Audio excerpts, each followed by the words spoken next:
Hello अस्सलाम वालेकुम।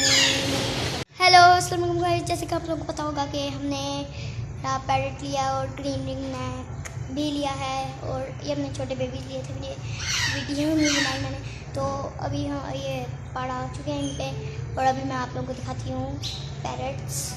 जी ये हमारे पैरेट, जिसका नाम है ये रा पैरेट है, इसका नाम है रियो और उसका नाम लकी। आप लोगों को कोई नाम पता हो तो बताएं।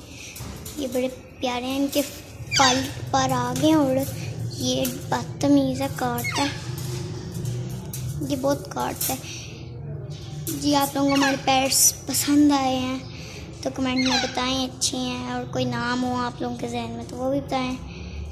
हमें जो समझ आया हमने रख लिया। ये भी ये चीज़ें खाते हैं, अभी छोटे हैं, फीड एक टाइम करते हैं, वो वाला नहीं करता, ये वाला ही करता है, एक टाइम करता है बस। जी तो आप लोगों को हमारे पैरेट्स पसंद आया तो वीडियो को लाइक करें, चैनल को सब्सक्राइब करें।